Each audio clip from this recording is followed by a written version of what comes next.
Buenas tardes. Bienvenidos y bienvenidas al Centro Sefarat Israel, que como sabéis es un espacio de diplomacia pública que pertenece al Ministerio de Asuntos Exteriores y Cooperación, al Ayuntamiento de Madrid y a la Comunidad de Madrid. Me encanta ver esta sala llena, aunque no esperaba otra cosa, porque venir a escuchar a Pablo Sánchez es una fiesta, entonces entiendo que estéis aquí. En parte por eso hemos planificado este ciclo de 3 conferencias con él, porque sabemos que es nuestra apuesta segura. El mes anterior hizo su primera charla del ciclo y habló de Sefarat, y hoy nos va a hablar de arte contemporáneo, ¿no? Venís a oír cómo nos explica a Chagall y a Rothko, por ejemplo, ¿no? Pablo trabaja en el Museo del Prado, como sabéis, es un historiador del arte de los buenos, eso quiere decir de los que sienten el arte y de los que te cuentan el arte y te hacen sentir emoción.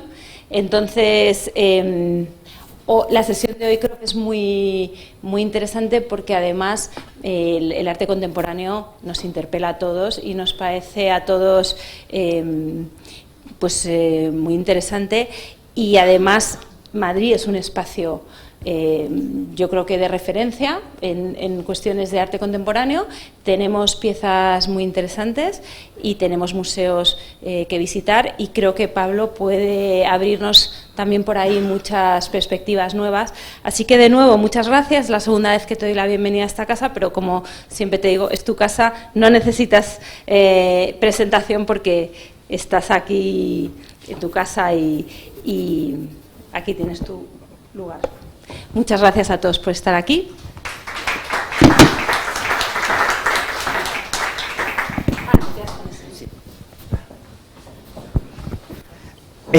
Mil millones de gracias al Centro Sefarat por esta presentación. Solamente espero estar a la altura de cómo me han presentado, pero de verdad estoy convencido que les va a encantar. O sea, parto de esta premisa, les va a encantar la charla. Terminamos el mes pasado con el arte de Sefarat y ahora lo retomamos con el arte básicamente askenazí que tenemos en Madrid en los museos. Antes de nada, cuando hablamos de arte judío, ¿qué es el arte judío? Y más importante todavía, ¿hace falta esa etiqueta? Cuando vemos un arte, un cuadro de Rothko, lo vamos a ver ahora, un cuadro de Chagall, ¿podemos decir verdaderamente que eso es judío o es simplemente arte contemporáneo? Y les pongo, mira este ejemplo. Todos hemos visto la lista de Schindler, ¿verdad? Y todos hemos visto Parque Jurásico. 2 obras maestras que además se hicieron el mismo año. Director judío, como todos sabemos, y podríamos decir que la lista de Schindler efectivamente es cine judío.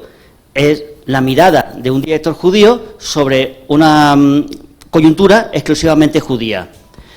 ¿Pero lo es Parque Jurásico? ¿Si lo hizo el mismo director? Por ahí va. Y la otra gran película de la Shoah de los años 90, La vida es bella, la hizo un director católico. Pero realmente, ¿hay una diferencia en la visión de lo que hizo Spielberg, de lo que hizo Roberto Benigni? Si yo les digo que la lista de Schindler la dirigió Benigni y La vida es bella la dirigió Spielberg, ¿realmente veríamos la diferencia? De hecho, la lista de Schindler, yo no sé si ustedes lo saben, pero estaba planeada que la dirigiera Scorsese. Con lo cual, ¿podemos hablar de arte judío? Cuando terminemos, a ver con qué ideas han quedado ustedes. Problema del arte judío, que no debería haber, porque mira, aquí tienen, Deuteronomio. Para que no os corrompáis y hagáis para vosotros escultura, imagen de figura alguna, efigie de varón o hembra, figura de animal alguno que está en la tierra. O sea, más limitado no puede estar la figuración a 0. Figura de alguna alada que vuele por el aire, figura de ningún animal que se arrastre sobre la tierra, figura de pez alguno que haya en el agua debajo de la tierra. ¿Qué pasa?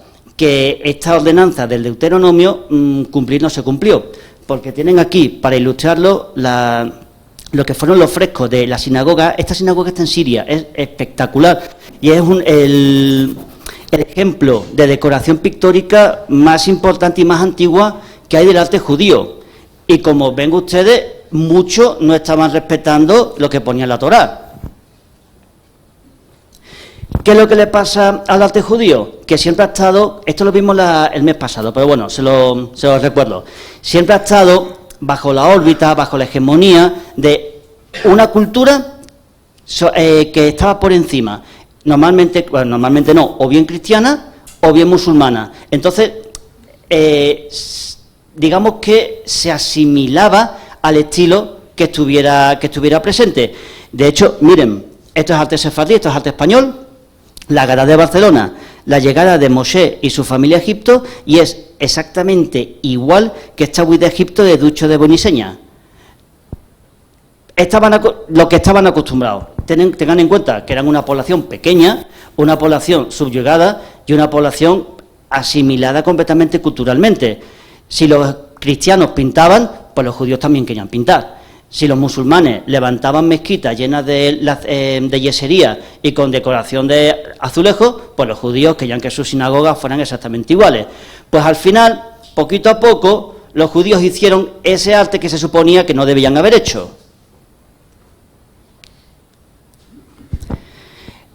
Y llegamos al siglo XIX, y estos son los momentos claves del arte judío actual. Primero, la emancipación judía, la Escalá, el cambio de modelo, pintor, obra y cliente, y el quinto Congreso Sionista de 1901. Les voy a explicar. La emancipación judía simplemente fue, que le dieron los derechos a la población judía para que estuviese en igualdad de condiciones que el resto de ciudadanos. Los judíos no tenían igualdad de derechos, eran ciudadanos de segunda. Y por lo menos a nivel legal, que a nivel social ya es una cosa diferente, pero a nivel legal empezaron a tener los mismos derechos. Todo comenzó con la Revolución Francesa, luego con la independencia de Estados Unidos, partió directamente la Constitución, con que no había ninguna diferencia por religión, y poquito a poco fueron emancipándose. ¿Eso qué significa? Que salieron del gueto. Y si salen del gueto, se ponen a trabajar en negocios cristianos, se ponen a convivir con los cristianos y comienzan a querer hacer el mismo arte que hacían los cristianos. La Escalá es el equivalente a lo que sería la Ilustración, pero aplicado a los judíos. Es decir, si los judíos ya pueden salir del gueto, que la educación laica, la educación que no solamente sea religiosa, entre en el gueto. Que los judíos no solamente tengan educación religiosa, que también tengan la misma educación que estaban recibiendo el resto de personas en el lugar. Y el cambio de modelo, pintor, obra, cliente. Esto puede parecer poco importante, pero esto es uno de las mayores revoluciones que ha habido en la historia de la pintura, porque antes el comitente, ya fuese la iglesia, ya fuese el burgués, ya fuera quien sea, le decía al pintor lo que quería pintar, y el pintor recibía el encargo y se ajustaba al contrato. Y eso cambia. Ahora el pintor pinta el cuadro, y si lo vende o no lo vende. Pero el contrato se hace una vez ha pintado el cuadro, el contrato de compraventa. Y antes el contrato de compraventa se hacía antes. ¿Esto qué significa? Que si hay en un barrio un pintor judío, todos los demás son clientes cristianos. Si el pintor quiere vender, se tiene que adaptar a los gustos de la clientela cristiana. Y el quinto Congreso Sionista, que fue la primera vez que hubo una exhibición específica de arte judío, y era una forma de decir, dar el pistoletazo, de decir, venga, que exista, estamos dando como la legitimidad para que exista efectivamente ese arte judío. Pero ahora vamos, ¿esto es integración o es asimilación? ¿Es el arte judío que se está integrando en todo lo que es el microcosmos del arte social del momento, o realmente está dejando ya de ser judío? Si está pintando lo que quiere la sociedad cristiana, ¿estamos hablando de arte judío o estamos hablando de arte cristiano pero pintado por un judío? Entonces, la etiqueta judío, arte judío, que es lo que decíamos al comienzo, es irrelevante en el arte moderno. A ver qué opinan ustedes. Cuando terminemos esta charla, a ver qué opinan ustedes, si podemos hablar de arte judío en el arte contemporáneo. Y hay un arte judío moderno o una visión judía del arte moderno. Vamos a quedarnos con esa idea. Primera pregunta. ¿Por qué no hay pintura de vanguardia judía española? Respuesta rápida. Porque ni siquiera hay... ¿No se escucha? Ah, La respuesta es rápida, porque ni siquiera hay pintura de vanguardia española. ¿Cómo va a haber pintura judía de vanguardia si ni siquiera hubo pintura de vanguardia española? Y me van a decir, ¿cómo que no? ¿Picasso? No. Sí, pero no. Todos los pintores de vanguardia emigraron a París. Entonces, lo que había en España no era pintura de vanguardia. Pintura de vanguardia hubo pintores españoles, véase Dalí, véase Miró, véase Picasso, que trabajaron, pero fuera de España. No se puede considerar, muchas veces, por ejemplo, a Picasso ni siquiera le consideran un pintor español, de pintura española. Consideran que es un pintor español, pero que hacía pintura francesa, en este caso. Y quédense con esta fecha, 1907, porque es clave. En 1907 se estaba pintando Las señoritas de Aviñó. Este es el pistoletazo de salida de la vanguardia, 1907, Las señoritas de Aviñó. Y esto lo digo porque esto es lo que se estaba pintando en España en 1910, en la década de los 10. A ver, tampoco es pintura académica, es la pintura de, llamémoslo, de toda la vida, con cierta influencia de lo que estaba pasando desde Españaperros para arriba. Pero vanguardia, lo que se dice vanguardia, nadie diría que es esto. A lo mejor sí Romero de Torres sí estaba más en la línea de lo que se estaba haciendo en lo que era el simbolismo, pero con una visión tan castiza que cuesta pensar que estaba pintando en el mismo momento, el mismo arte que podía estar haciendo, por ejemplo, lo que les digo yo, Klimt, que es el modernismo europeo. Fíjense el estilo de Klimt, fíjense el modelo de Romero de Torres. España, que siempre estuvo a la vanguardia del arte europeo hasta el neoclásico, a partir del neoclásico se desconecta, baila su compás, con cierta influencia de lo que estaba pasando. O sea, España sabía lo que se hacía en Europa, pero escuchaba campanas. Tampoco, como que no iba por ella. Entonces, si ya en la década de 1910 se estaba haciendo esto y ya en 1907 estaba pintando Picasso Las señoritas de Aviñó, es que podemos directamente certificar que es que en España no es que no hubiera pintura judía de vanguardia, es que en España no hubo vanguardia como arte de español hecho en España, olvidándonos de lo que estaban haciendo los españoles en el extranjero.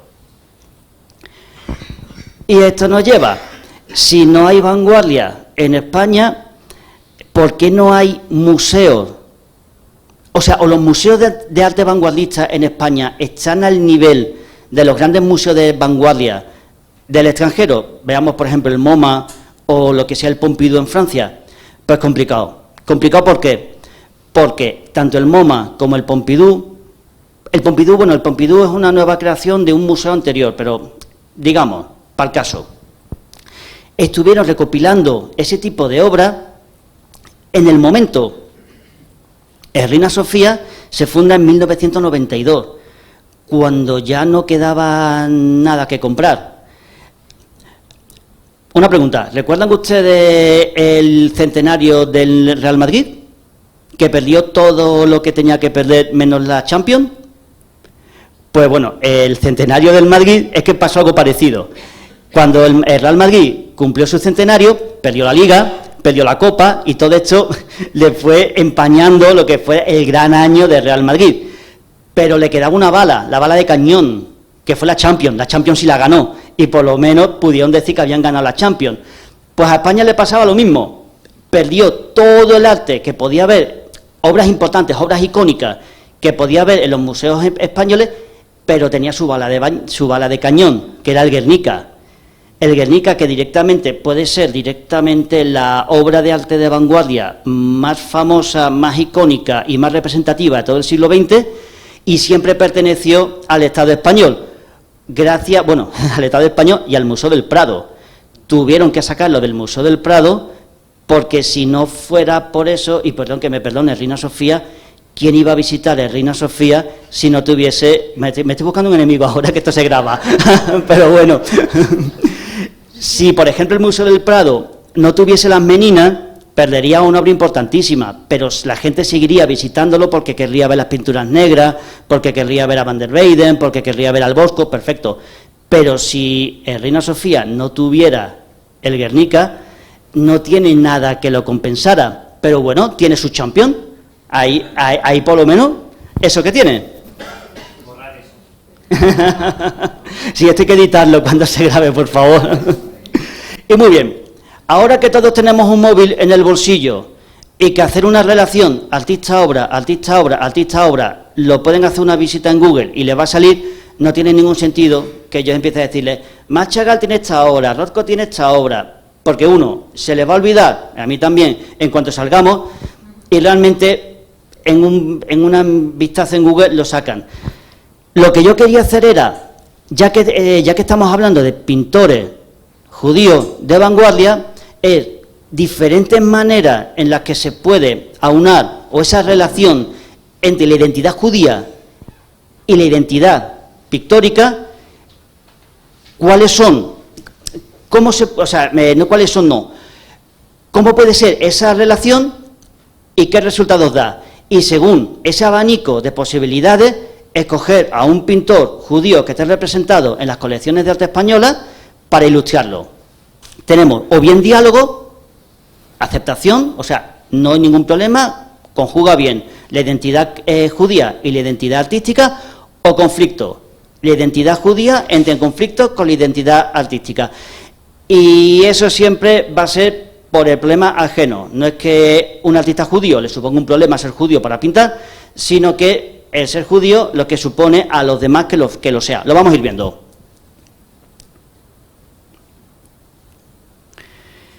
Y tenemos que empezar con Max Chagall, porque Max Chagall es el pintor judío por excelencia.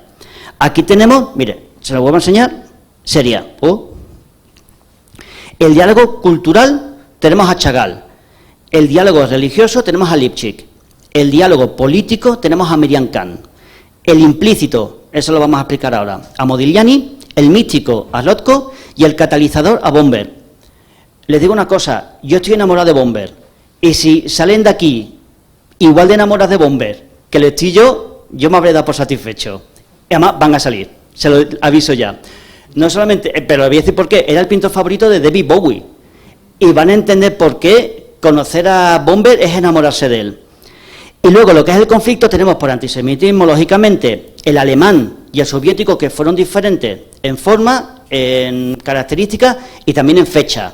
Tenemos a Lieberman con el alemán y el soviético a Lissitzky. Y el conflicto interno, la fragilidad a Lucian Freud, el desarraigo a Kitaj, la alteridad a Katz y la negación directa a Tamara de Buenpisca.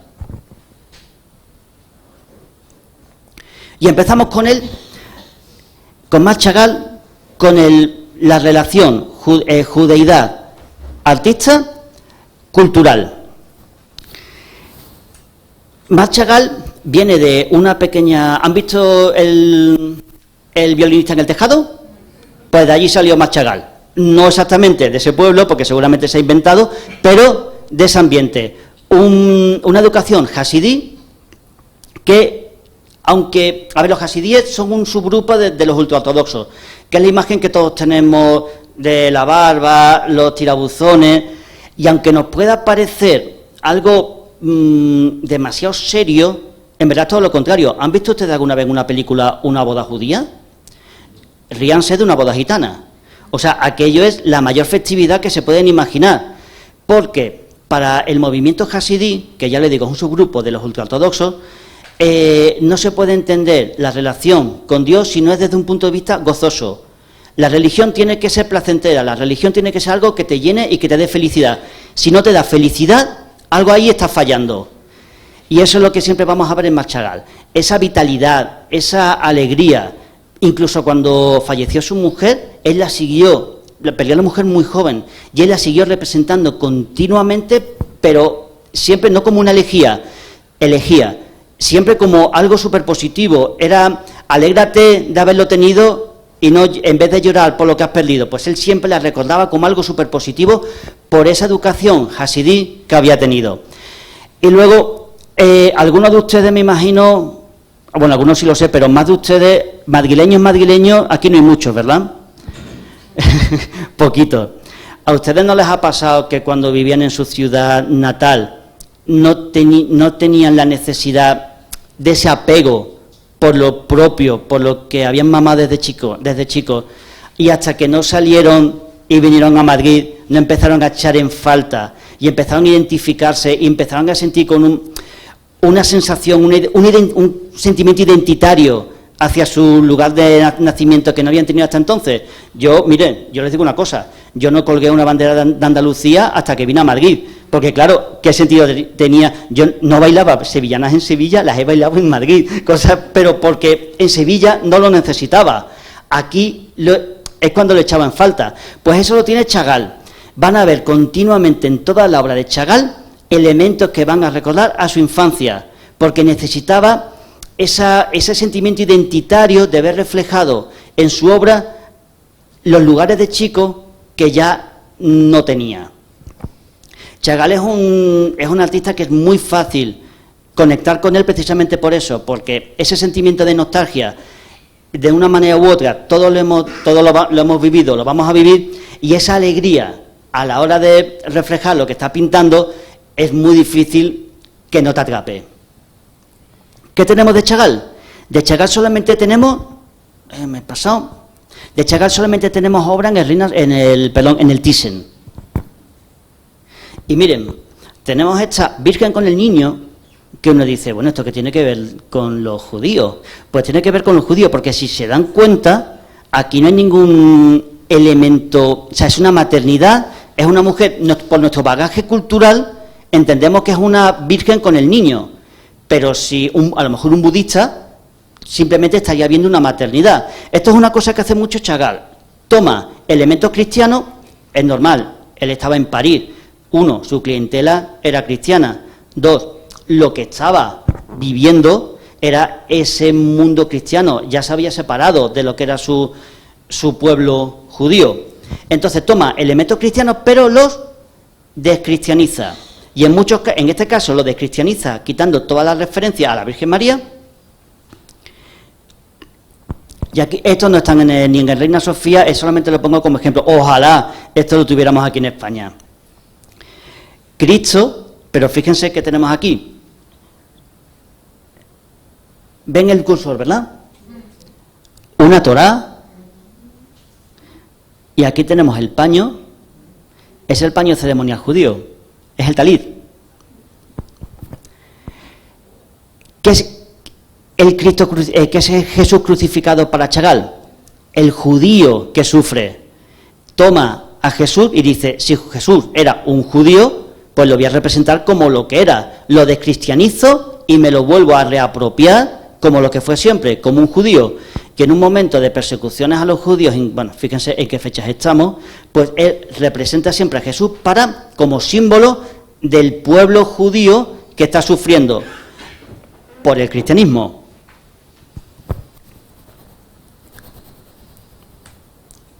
Lipchitz.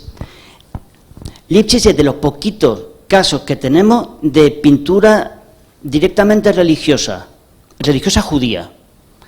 Él era muy religioso. Fíjese si era religioso, que tuvo un cáncer de estómago, que es algo que es muy difícil superar, pero acudió a un rabino y el rabino le dijo que rezara todos los días con los tefilín colocados. Los tefilín, si alguno no sabe lo que es, son las cintas de oración judía.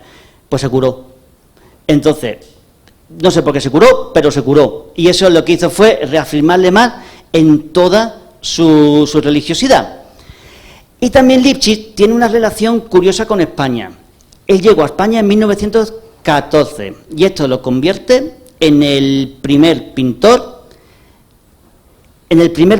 vanguardista que llega a España. Fíjense, las señoritas de Aviñó, 1907, pues hasta 1914 no llega un pintor vanguardista a España y es judío. No es el primero, porque he cogido el ejemplo más importante para el final.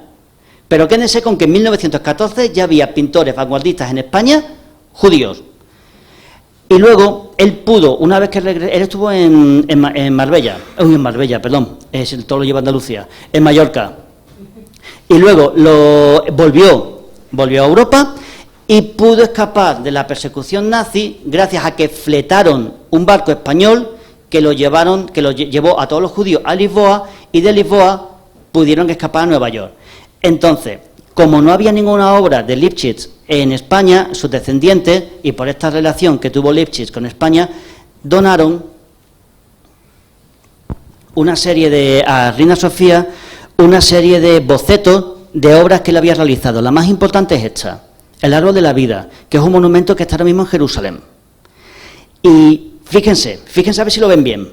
En el boceto, que es el que tenemos aquí en Madrid, no se ve del todo porque no deja de ser un boceto, pero la obra terminada tenemos aquí las tablas, pero que están sostenidas, el Árbol de la Vida, no sé si se ve bien, son personas.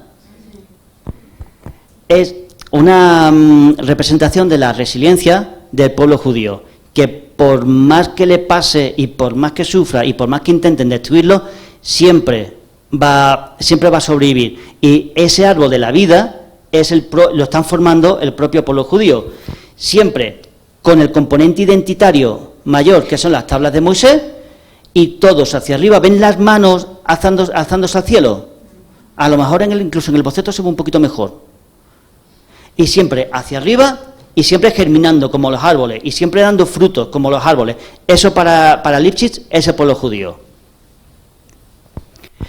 Y estas son las obras que hay en el Reina Sofía, que como ven, o sea, la más importante o la más significativa es el boceto del monumento al Árbol de la Vida, pero es un escultor típicamente cubista, y mucha de su obra simplemente no tiene mayor complicación judía que lo que podía haber pintado Picasso. Pero tenemos esta, que efectivamente es una obra religiosa. Y esto es importantísimo porque es que hay ya hay pocos pintores en la vanguardia que hagan pinturas religiosas ya cristianas, imagínense, judía. ¿Pinta en el París de 1930 y algo un cuadro judío religioso? No era buena idea. Pasamos. El diálogo cultural, el diálogo religioso y el diálogo político. Y aquí tenemos a Miriam Kahn. Las obras de Miriam Kahn están en el Reina Sofía y me vuelvo a enemistar con el Reina Sofía. En este momento ni nada expuesto suyo. Hay una cantidad de obras suyas en el Reina y no hay nada expuesto. Así que, señores del Reina, si me están viendo, si me están escuchando, por favor, expongan a Miriam Kahn, que es importantísima. Miren, Miriam Kahn es judía, es suiza y es mujer. Y ella tiene dos puntos de vista importantes. Toda su vida, todo su pensamiento, todo su arte se centra en dos ideas. La primera, que lo personal es político. O sea, todo lo que hagamos en nuestra vida personal es político porque somos producto de lo que ocurre a nuestro alrededor. Con lo cual, todas nuestras acciones, queramos o no queramos, son políticas. Y la segunda, esto es lo que se llama el etiquetado, el pigeonholing. Basta para que alguien sea, ¿qué le digo yo? Gitano, LGTBI, mujer, negro, lo que sea, ya automáticamente se da por andaluz, automáticamente. Mire, andaluz, voy a poner mi ejemplo. Yo soy andaluz y ustedes, a lo mejor inconscientemente, ya dan por hecho que me gusta el flamenco, que me gusta la Semana Santa, que me gusta la feria y la siesta. Ahí está. Pero no hay un andaluz, hay 8 millones de andaluces. 8 millones de maneras diferentes de ser andaluz, porque dice Miriam Kahn, y una frase que me encanta, que no es el grupo el que hace el individuo, sino que es la suma de todos los individuos lo que forman el grupo, y que el grupo se alimenta y se enriquece gracias a la heterogeneidad de todos sus participantes. A mí, que la Semana Santa no me gusta, rebujito sí, pero por ejemplo, no me gusta el fino. No soy menos andaluz porque no me gusta el fino. El flamenco lo aguanto a duras penas. Y no soy menos andaluz por no gustarme. Y los toros no puedo ni verlos. Pero yo soy más andaluz que nadie, se lo puedo asegurar. Pues esa riqueza de los 8 millones de andaluces que hay, pues es lo que crean la vastísima, maravillosa y espectacular cultura andaluza. Por ahí voy. Y esto es lo que ella dice. A ella siempre le ha molestado que por ser mujer ya estuviesen decidiendo por ella lo que tenía que ser, y que por ser judía ya estuviesen decidiendo por ella lo que tenía que ser. ¿Cómo tiene que ser un judío? ¿Qué tiene que pensar un judío? ¿Qué tiene que defender un judío? Pues no, hay... ¿Cuántos judíos? Hay como 15 millones de judíos en el mundo son, ¿no? Era algo así. 18. Pues no hay... Gracias. Pues no hay... hay 18 millones de maneras diferentes de ser judío. Miren, la exposición que ella hizo en el museo, en el Reina Sofía, se llamó Todo es igual de importante. ¿Y qué es esta idea? O sea, nadie es menos la etiqueta que le quieras poner por el mero hecho de alejarse de la idea que tú tengas que tiene que ser por pertenecer a ese colectivo. También tiene una idea muy potente que es la idea del trauma transgeneracional. O sea, somos producto de todos los traumas que nos han precedido. Y esto en el mundo judío es muy característico. Porque miren, esta es su obra. Para ella es imposible no ser judío sin haber heredado todos los traumas que ha sufrido el pueblo judío.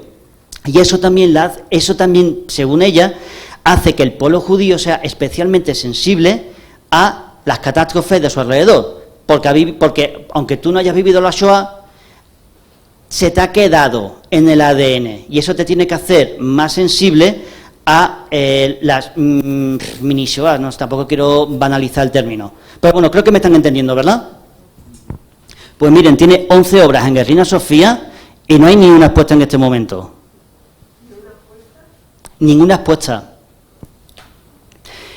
Hay una cosa que van a ver, y es que el arte judío casi siempre representa a la figura humana. Luego vamos a llegar a eso. ¿Ven? Además, miren, esta es la idea que les decía. A Miriam Kahn le molesta mucho que decidan por ella lo que tiene que ser mujer.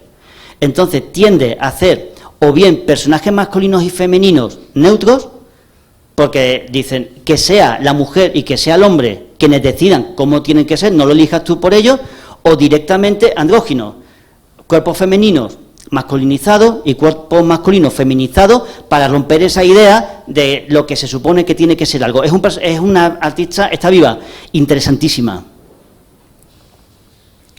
Modigliani, todo suma. Esto es lo que he dicho que es el diálogo interiorizado. Modigliani ha sido uno de los pintores que junto con Van Gogh, que han creado el arquetipo del artista fracasado en vida, completamente una vida atroz, cuya obra no fue entendida y que fue morir y convertirse en una gran estrella. Le pasó a Van Gogh y también le pasó a Modigliani. De hecho, se dice que hay un dicho de Modigliani que es que pintó más cuadros muertos que vivos, porque la cantidad de falsificaciones que hay de su obra es enorme. Esa es una de las razones por las que apenas hay obra, bueno, apenas no hay nada de obra de Modigliani en museos españoles, más que un pequeño dibujo que está en el Thyssen y ni siquiera se expone. Miren, quizás ustedes no saben que Modigliani era judío. No tenía nombre judío, no tenía apellido judío, no tenía acento, un acento que podamos decir yiddish o lo que sea que pudiesen asociar, pero para él, ser judío, él tenía lo que se llama ahora passing, ¿sabe? Que el passing es que lo que tú seas no se te nota. Por ejemplo, dicen passing a lo mejor una chica transexual que no parece que es transexual, pues dicen, tiene passing. Pues Modigliani tenía passing cristiano normativo, por decirlo de alguna manera. Por eso él siempre se presentaba: hola, buenos días, me llamo Amadeo Modigliani y soy judío. Él siempre dejaba muy claro que era judío. Por tanto, no se puede entender a Modigliani sin su judeidad. Lo que pasa es que no forzosamente su obra lo refleja, porque vivió una vida tan desgraciada que el antisemitismo fue un clavo más de su tumba. Pero es que lo pasó tan mal. Miren, de pequeño sufrió una tuberculosis que le arrastró toda su vida. Murió con 36 años y murió de una meningitis provocada por una tuberculosis crónica. Era muy guapo, las cosas como son. Yo me acuerdo que cuando lo estudié en la carrera decían que era el Mastroianni de la época. Y sí que es verdad que es ese tipo físico, pero ¿qué pasa? Que lo que nunca tuvo problemas con las mujeres, pero sí tuvo problemas para mantener una relación estable de tiempo, una compañera, por decirlo de alguna manera, una estabilidad. Estuvo enfermo, era politoxicómano, era alcohólico y era pobre crónico. Entonces, todo esto hace que su obra sea muy melancólica, una bella tristeza en su obra, pero era judío. Y esto también se ha achacado en que esa belleza en la fealdad es de la idea del tikkun olam, que si no saben lo que es uno de los principales elementos del judaísmo, que es que tenemos el mandato de arreglar este mundo imperfecto. Entonces, él pintaba la belleza que no encontraba en su mundo. O sea, el mundo no es bello, y como no es bello, yo lo voy a pintar bello. Imperfecto, monstruoso, deformado, porque la realidad es monstruosa y deformada, pero en esa deformidad yo voy a buscar la belleza. Bueno, no sé, porque lo poquito que tenemos aquí en España no sé si lo refleja demasiado bien, pero miren, ven aquí esta obra, es una obra deformada, es una obra rara, no sé si sería el adjetivo adecuado, pero es una obra bella. O sea, es imposible ver a Modigliani y no sentirte atrapado por esa extraña belleza, porque encuentra la belleza donde no debería existir. Y luego, mire, les dejo aquí unos ejemplos de cuáles eran sus influencias. El arte africano, las estatuillas de la Cíclada y el Renacimiento. Porque la vanguardia tiene un pie en la tradición y otro pie en buscar la inspiración fuera del mundo europeo, fuera de lo que es la tradición clásica. Me da pena porque es casi imposible que podamos tener un Modigliani ya en España. Es un pintor que toda su obra o está ya en colecciones públicas o está en colecciones privadas que no se van a vender o son falsos. Así que, bueno, virgencita, que me quede como estoy. Rothko. De Rothko siempre se dice que es seguramente el pintor más difícil de entender. Bueno, pues ese es el problema de base, es que a Rothko no hay que entenderlo. Él siempre decía que él hacía una pintura que había que sentirla. Él buscaba el sentimiento puro por medio del color. También de Rothko, cuando se habla de Rothko, no sé si alguna vez han visto obras suyas o han escuchado, han especificado que era judío, porque es que no se puede entender a Rothko sin la judeidad. Rothko lleva lo que es la mística judía a la pintura. Es una traslación de lo que es llamémoslo, la Kabbalah, la parte más esotérica, más básica en el sentido de primigenia, de lo que es el alma judía trasladado a un lienzo. Y tiene una cosa que es bastante llamativa. Luego lo vamos a ver en Bomber. En serio, de verdad, les va a encantar Bomber.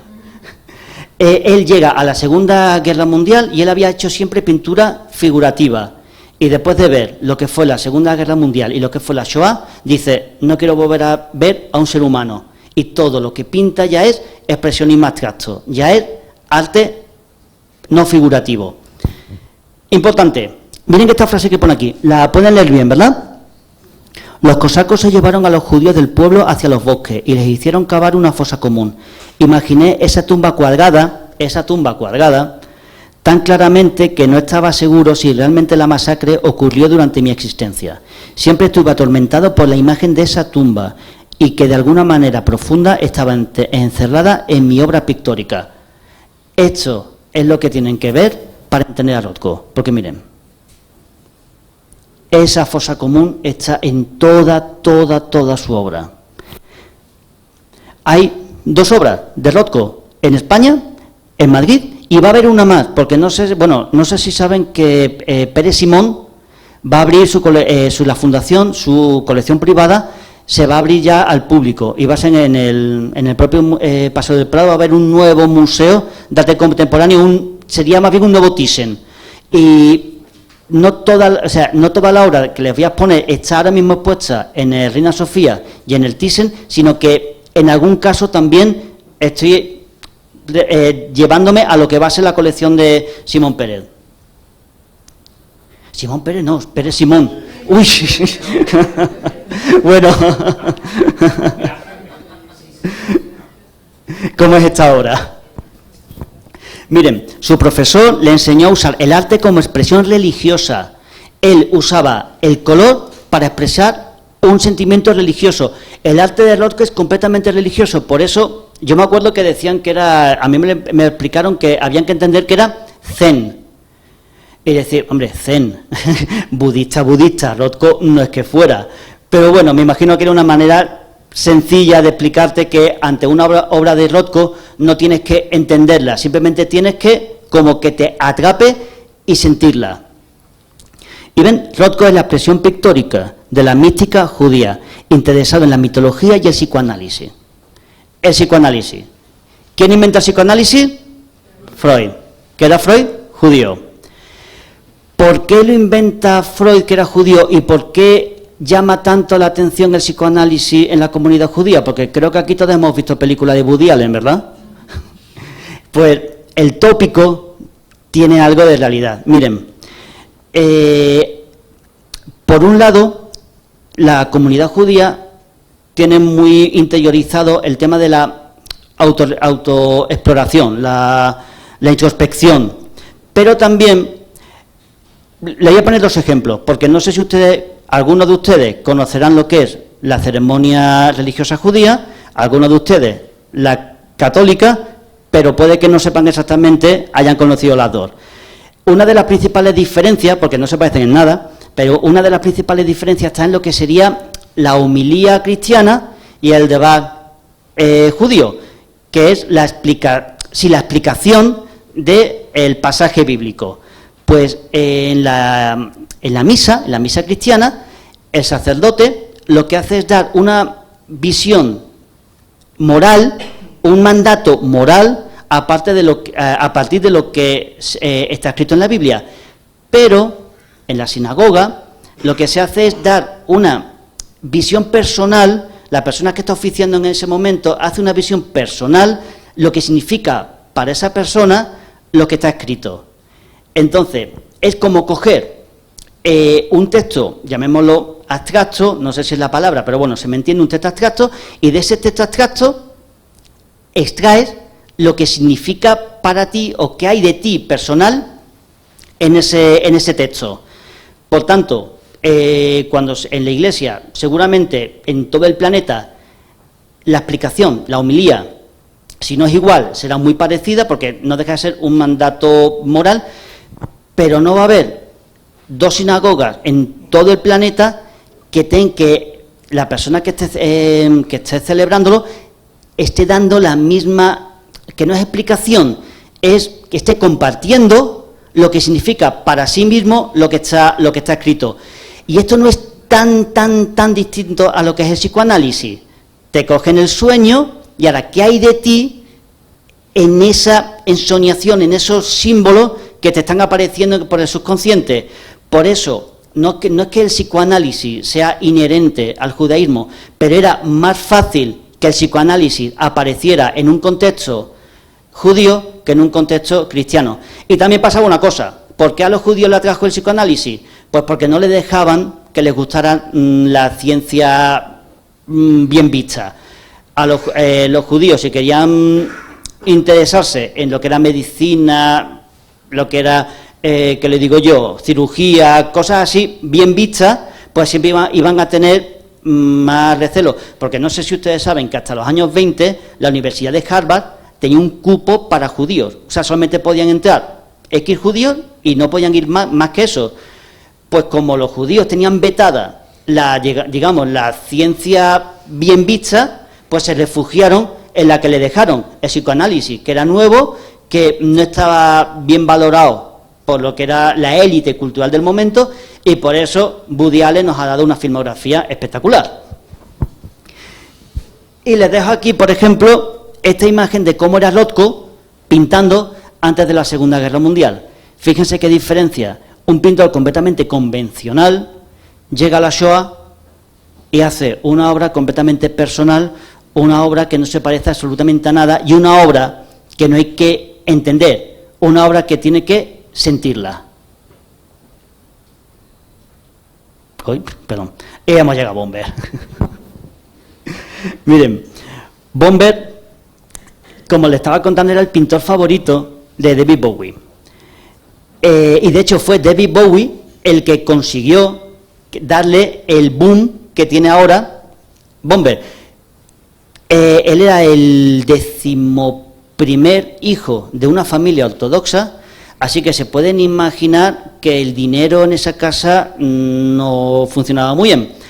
Así que él pudo estudiar arte gracias a una beca de una asociación judía. O sea, los judíos ayudándose entre ellos.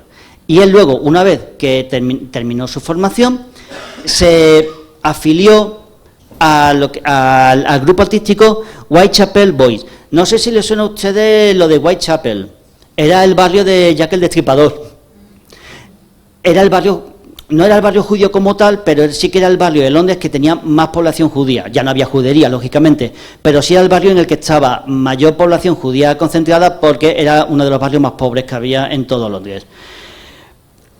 Él se interesa principalmente por la vanguardia, por el futurismo y por el cubismo, y crea un estilo pictórico que digamos que da vida a la máquina. Y esto es importante porque luego vive la Primera Guerra Mundial y ese amor por la máquina desaparece, porque ya ha visto lo que hacen las máquinas al ser humano. Y yo he llamado que David Bomber, y esto es lo que más me interesa de él, es el judaísmo como catalizador de su vida y de su obra. Cuando ha vivido lo peor que le puede pasar a una persona, que es conocer la guerra, cuando ha visto que no ve un futuro, ¿qué hace? Se refugia en su lugar seguro. Y en este caso es su religión, lo que aprendió de niño y lo que estudió, el paisajismo inglés. Él estudió en la academia lo que se estudia, pues a los grandes paisajistas británicos, y también su religión, que era lo que le hacía sentirse seguro. Por eso digo que era el judaísmo como un catalizador de la obra de Bomber. Miren, esto es lo que está en la colección del Thyssen. ¿Ven? Todo es como si fuese una máquina en movimiento. Llega la Primera Guerra Mundial,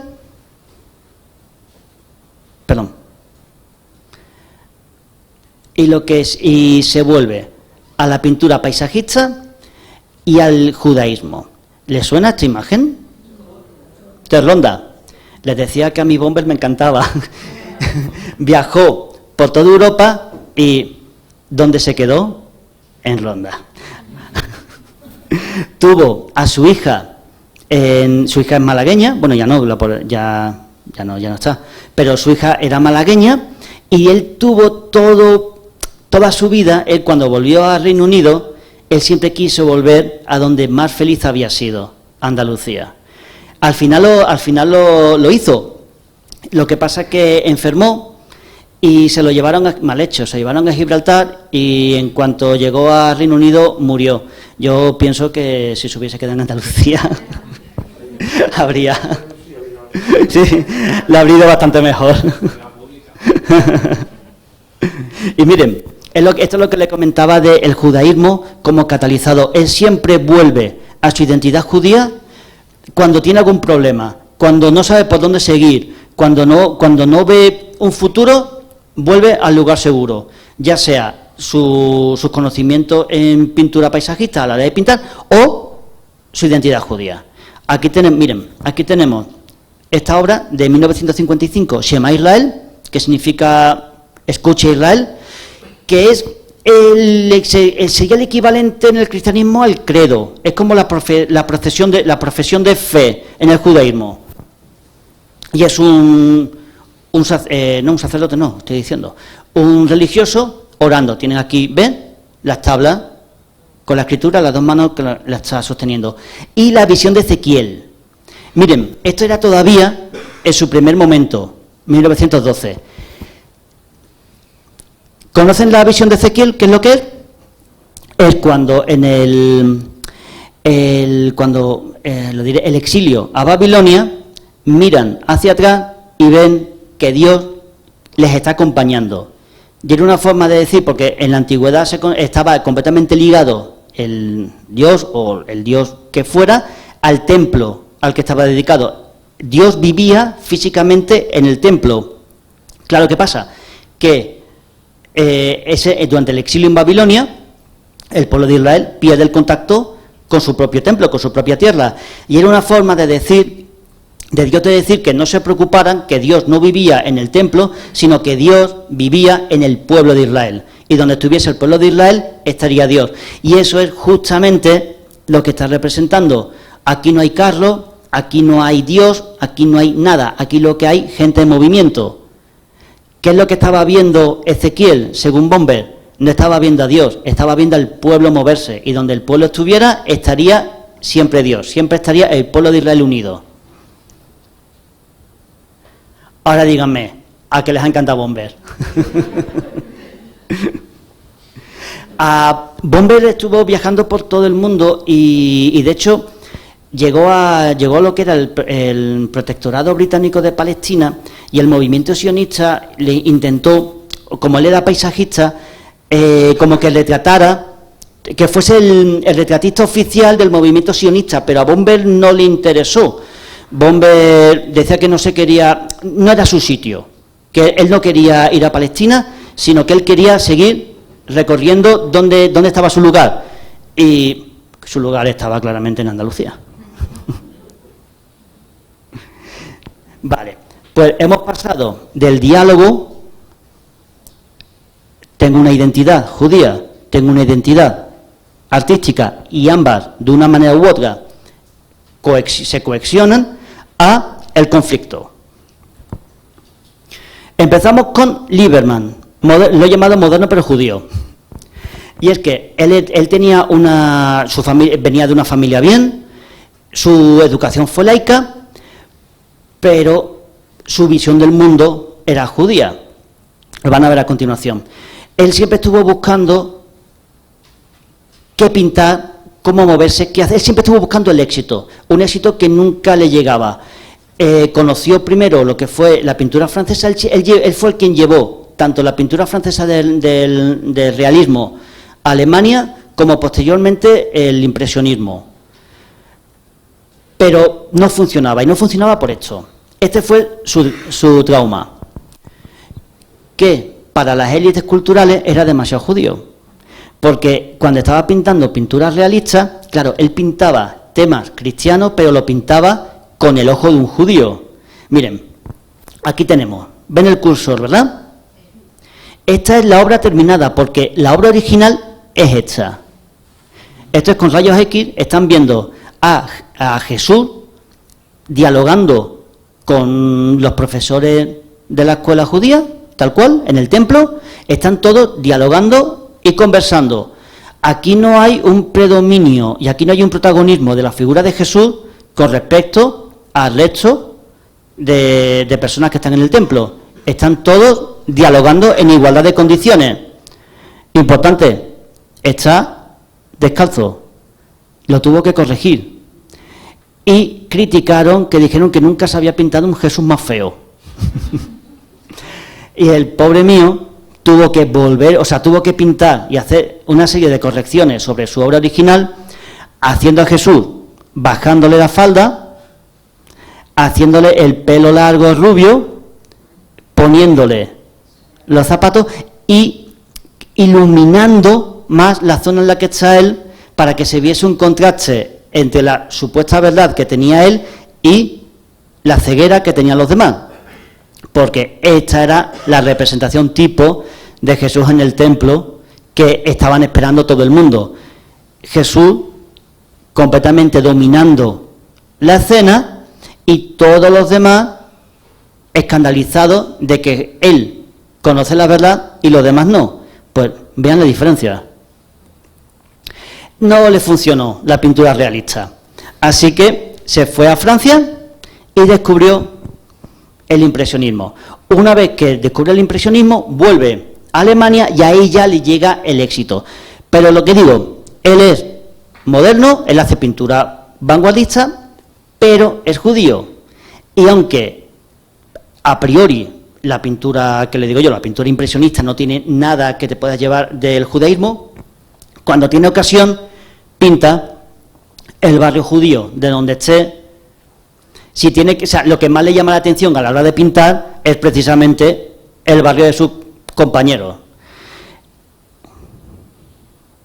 El problema de Lieberman es que cuando vuelve a Alemania llega por todo lo alto y llega a ser el presidente de la Academia de Bellas Artes, pero comienza el ascenso del nazismo, empiezan a eliminar los derechos de los judíos y él tuvo la suerte de morir antes de las leyes de Nuremberg, que son las leyes que eliminan los derechos de los judíos. Y él pasó de ser, ya le digo, el presidente de la Academia de Bellas Artes a morir completamente... Dicen, vamos, que cuando él murió fue una línea en el periódico. O sea, imagínense que sería el equivalente, que le digo yo, a Antonio López, y que cuando Antonio López fallezca solamente aparezca una línea en el periódico en una página interior. Es impensable. Pues esto fue lo que le pasó a Lieberman, que se equivocó, vamos, pobrecito mío, vivió la época que no tenía que haber vivido, que en cualquier otro momento habría sido uno de los pintores más importantes del mundo, pero le tocó vivir un momento muy complicado. Hemos visto el conflicto del antisemitismo alemán y ahora vamos a ver el antisemitismo soviético. Y esto es bastante curioso, porque Lissitzky abrazó el estalinismo completamente de una manera desaforada. Él era el máximo defensor de la doctrina de Stalin, pero es que a Stalin no le gustaban los judíos. Y ese fue su problema. La relación entre la Unión Soviética y los judíos, no sé si la conocen, pero ha sido bastante complicada, por no decir bipolar, al punto de que la Unión Soviética consideraba que los judíos eran una especie como de doble lealtad. No querían saber absolutamente nada de sionismo porque, claro, la izquierda marxista es internacionalista. O sea, un judío no es judío, un judío es obrero, y un obrero es la internacional obrera. Entonces, eso de que los judíos estuviesen buscando un lugar para establecer su propio Estado, chocaba de frente con esa idea internacional del obrero. Y segundo, tampoco querían que hubiese judíos en la Unión Soviética, porque ¿a quién va a defender un judío? ¿A un camarada soviético o a un judío extranjero? ¿Sabe cuál es su primera lealtad? Pero como les quiero decir, es completamente bipolar, porque el Estado de Israel existe hoy en día gracias a la Unión Soviética, porque para la guerra de independencia quien armó al ejército israelí fue la Unión Soviética, con lo cual, ya les digo, es una relación complicadísima. Y no solamente eso, miren, no sé si ustedes saben que el Estado de Israel no es el único Estado judío del mundo. Hay un oblast, que sería el equivalente, como una especie de comunidad autónoma, que cuando se hizo la nueva partición de la Unión Soviética, la idea era que como que cada etnia, cada identidad cultural tuviese su propia comunidad autónoma. Pues a los judíos le hicieron una, donde nadie quería ir, en mitad de la nada, porque fíjese usted dónde está. Hoy en día apenas hay población judía allí, pero sigue siendo oficialmente un oblast hebreo. Y miren, les voy a dar una curiosidad. Con todas las leyes anti-LGTBI de Putin, esto fue un problema. porque la bandera hace referencia a Noé, al pacto de Dios con Noé, cuando termina de llover y ya llegan al monte Ararat, el arco iris, que es el pacto de decir, vale, una nueva humanidad, este es mi pacto para que no va a volver a pasar, para que lo veáis, cuando lo veáis, sabréis que no va a volver a pasar nada parecido. Pero claro, también es la bandera del movimiento LGTBI. Y como en Rusia las leyes no permiten ningún tipo de promoción o lo que ellos entiendan que es promoción LGTBI, hubo una discusión en el Parlamento sobre si qué significaba esto. Al final se mantuvo. Fíjense, esto es bastante interesante porque él, por un lado, ya les digo, abrazó completamente las ideas soviéticas y el arte soviético, el constructivismo. Él no pudo entrar en la Academia de Arte porque no le dejaron por judío, pero estudió ingeniería y toda su obra es constructivista, que el constructivismo es como el estilo soviético por antonomasia. Pero también, miren, hizo ilustraciones de cuentos judíos. Todo esto está en yidis, no me pidan por favor que se lo lea, porque en mi yidis, o sea, no sé. ¿En hebreo? Ah, pensé que era yidis, perdónenme. Pero vamos, mi yidis y mi hebreo es básicamente el mismo.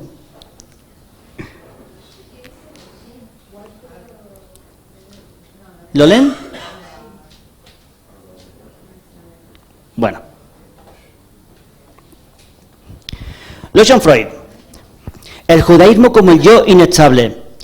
Lucian era, en efecto, con ese apellido se pueden imaginar que era familia, era el nieto de Sigmund Freud y fue uno de tantos que tuvieron que huir de Alemania, de Austria, de Centro Europa, del nazismo.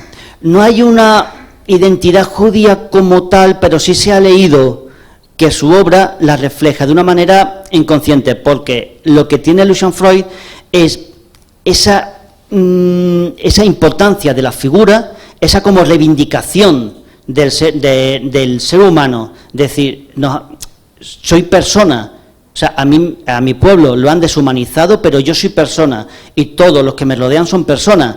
De hecho, su primera obra en las colecciones españolas era precisamente un retrato del barón Thyssen, y esta obra, este autorretrato, es muy curioso, porque era propiedad de la hija de Thyssen, pero que le costaba tanto pagar el seguro que no le compensaba y lo ha donado al museo. Le salía más a cuenta tenerlo aquí en depósito.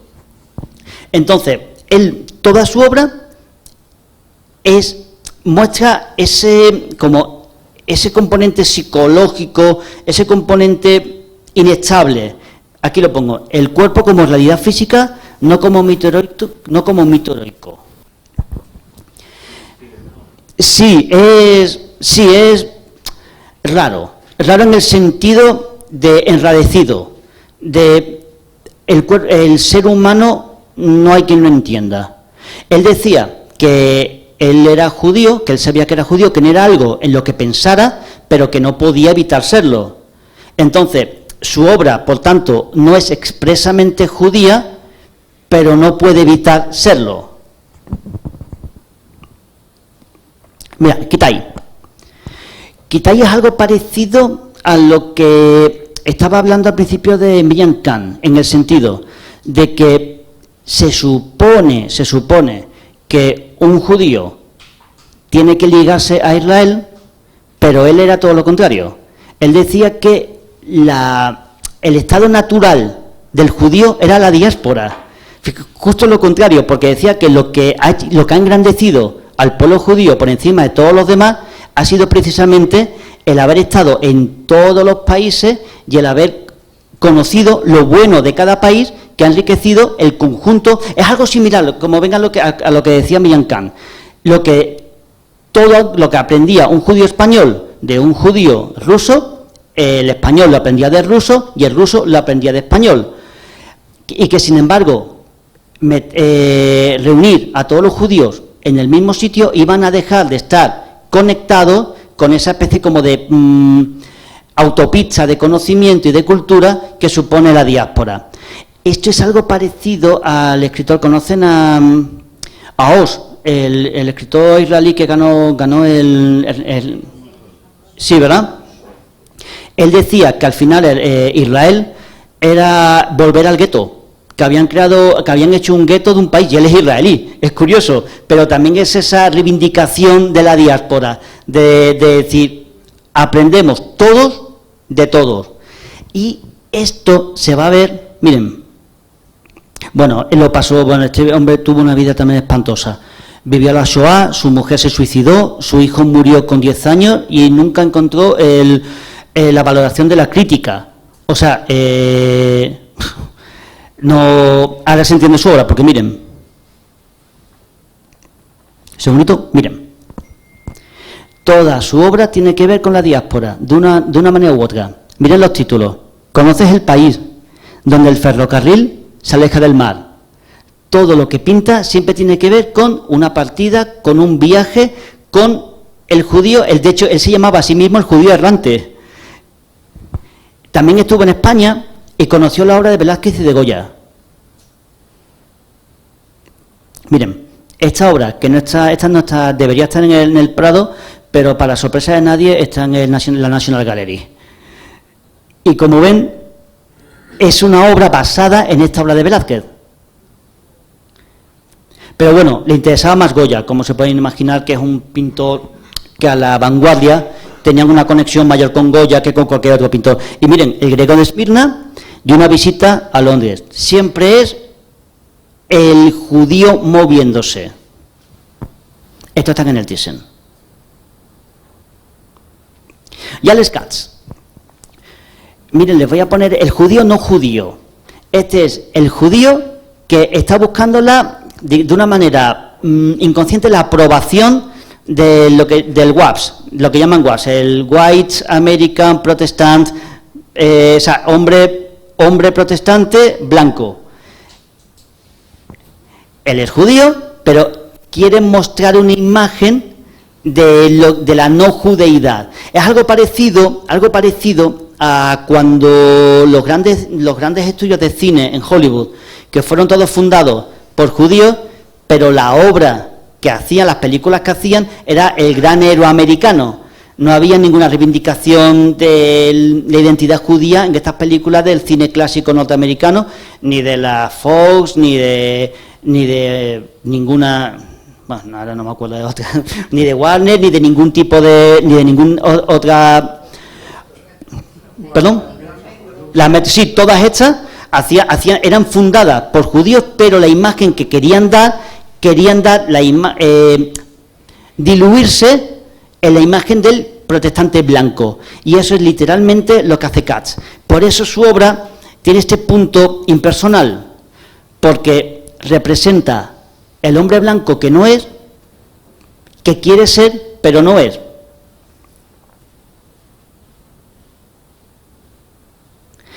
Y hemos pasado de la identidad al conflicto, y aquí tenemos directamente la negación, que es Tamara de Wimpicka. Tamara de Wimpicka, que era una pintora espectacular, ella no quería ser pintora, ella era un poquito, por Dios, hoy me estoy haciendo bastantes enemigos, pero ella era un poco ¿cómo se llama la mujer de Thor? Que se me ha olvidado. Esa pata aquí. A ver, me voy a explicar. Una persona que utiliza un medio artístico, no porque le interesa el medio artístico como tal, sino porque lo utiliza como medio, no como fin. El Zapataki lo que le gusta es la alfombra roja, no hace cine como tal. Pues me he metido en un embrollo, pero bueno.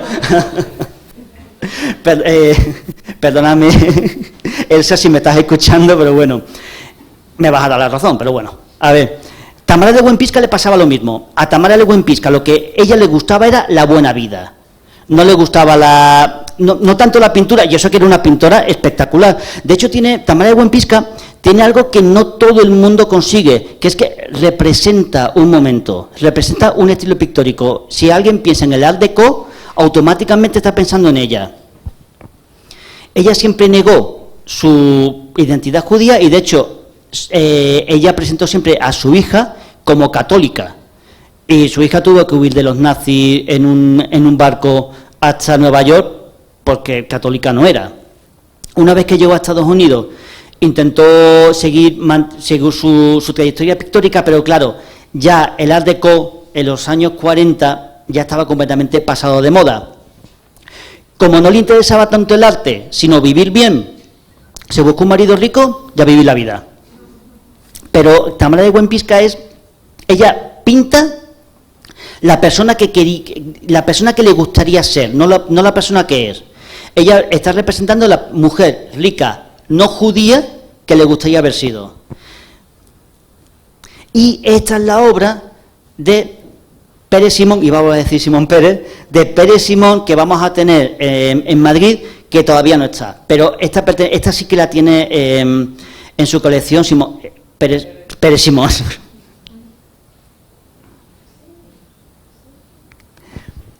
Y por último, porque le he dedicado un capítulo entero importantísimo a la última pintora. Pero vamos a terminar este recorrido entre las diferentes maneras de ser judío y pintor con Camille Pissarro. Miren, Camille Pissarro se llamaba Jacob Abraham Camille Pissarro y se eliminó el Jacob y el Abraham. Él no tenía ningún tipo de conexión con el judaísmo, o sea, él no tenía nada a nivel identitario.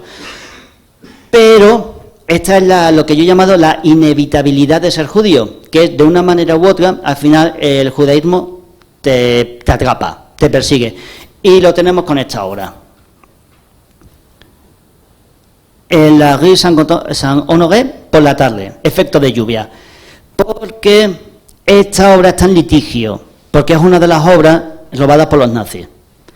Entonces, lo malvendió su propietaria para conseguir un salvoconducto para escapar de Alemania, y cuando se supo, sus herederos supieron que estaba expuesto en el Thyssen, demandaron al Estado español y en primera instancia perdieron, y el juez consideró que el delito había prescrito, pero tanto la Comunidad Judía de Madrid y Cremades, los abogados Cremades, volvieron a denunciar y el juez, porque los bienes muebles no prescriben, el robo de un bien mueble no prescribe. Entonces otra vez está en litigio y vamos a ver en qué acaba, porque el Thyssen ha contraatacado y también la abogacía del Estado español. A ver quién puede más. Pero es lo que digo, incluso un pintor que no tenía ningún interés en reivindicar nada que tuviese que ver con los judíos, al final, a su muerte, sigue liado con los judíos porque una de sus obras está en litigio por haber sido robada a su propietaria judía. Y decía que le iba a reservar un apartado a Sonia Delaunay, porque Sonia Delaunay, esta mujer debería tener una calle a su nombre en cada municipio de España, porque no es solamente la persona que trajo el arte moderno a España, es que los genios de la pintura pueden crear una obra maestra, pueden crear incluso un movimiento, un estilo. Sonia Delaunay inventó una intención. Verán, Sonia Delaunay, ahora cada vez que un artista en España quiere ser moderno, vuelve a Sonia Delaunay. Y eso es una cosa realmente que, para ser lo poco conocida, la importancia, la trascendencia que ha tenido esta mujer en la cultura española y en la historia de España, es tan poco conocida que cuando yo estudié al marido, no lo estudié a ella. Miren, cuando Sonia Delaunay llega en 1914, ¿se acuerdan que les dije que ya habían venido en 1914? Pero digo, pero espérense, porque es más importante lo que vamos a ver luego. Sonia Delaunay y su marido Robert Delaunay habían creado un estilo pictórico basado en el cubismo, aquí lo tienen, ¿ven? Muy colorista y muy dinámico. Llegan a España y esto es lo que se encuentran. Estas son 4 pinturas españolas de 1914. Se pueden imaginar el impacto que suponía lo que pintaba Sonia y lo que pintaba Robert, que era muy parecido en el panorama español.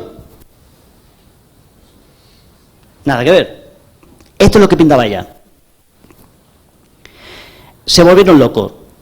¿Se acuerdan ustedes, si vieron la conferencia del mes pasado, cuando les hablaba de Cansino, de Carlos Cansino, se me ha olvidado el nombre, Cansino, Rafael Cansino. Rafael Cansino, que fue el pintor judío más importante que ha dado España y seguramente el escritor judío más importante de la España contemporánea. Pues él fue mentor de Sonia Delaunay, se juntaron dos judíos para crear un estilo literario que se llamó el ultraísmo. Ella fue la musa del ultraísmo y ella creó, digamos que la vanguardia llegó a España de su mano. No tanto pictórica, porque bueno, ¿sobre qué se pinta un cuadro? Sobre lienzo. ¿Qué es lienzo? Una tela. Y ella dijo, bueno, ¿qué diferencia hay entre hacer mi pintura, si es tela, que sobre un vestido? Pues abrió una tienda de ropa que se llama Casa Sonia, que parece un bar, pero lo cambió todo. Miren, esta es la pintura que tenemos en el Reina Sofía, y es precisamente 3 maniquíes. Pues lo mismo que ella pintaba sobre lienzo para sus cuadros, lo empezó a aplicar en la moda. Miren, esto que se ve tan moderno es de 1914. Y ven, están viendo que es lo mismo. Miren. Pero esto es lo más importante de todo. Es que miren cómo se vestía en 1914. Ahí va, no te me adelante. La influencia de Sonia Delaunay en la moda española ha sido capital. Aquí tienen a Helio Berhayer, a Sibila y a Agathe de la Prada. Ellos tres han reconocido que su obra se basa en Sonia Delaunay, pero como les decía antes, estos son influencias directas. Pero es que Sonia Delaunay creó algo, creó un concepto. O sea, no es el estilo, es el concepto. Que a partir de entonces, cualquier artista español que quisiera ser moderno, que quiere hacer algo vanguardista, iba a hacer siempre estas cosas. Iba a romper la barrera entre el arte culto y el arte popular. Iba a utilizar colores planos y colores llamativos.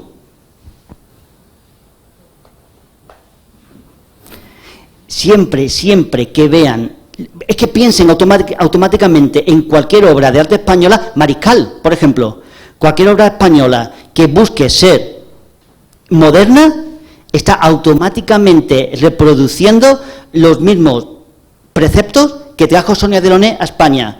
Por eso digo que es seguramente de los artistas más importantes que ha habido en este país, ha sido ella, porque estuvo muy poquito tiempo en España, pero la huella que ha creado es que ha creado un espíritu, no ha creado un estilo, ha creado un espíritu, lo que le decía, una intención. Cuando alguien quiere ser moderno, va a ser algo a lo Sonia Delaunay, y eso la hace a nivel cultural una de las personas más importantes que ha tenido España. Y con esto acabamos. Espero que les haya interesado. 2 cosas. A que les ha encantado Bomber. Eso es lo más importante de todo. Y segundo, piensen, cada vez que vean a alguien haciéndose el moderno, acuérdese siempre de que se lo debe, aunque no lo sepa, a una pintora judía que llegó a España en 1914 huyendo de la Primera Guerra Mundial y que creó una idea en España como no la ha creado nadie. Así que muchas gracias.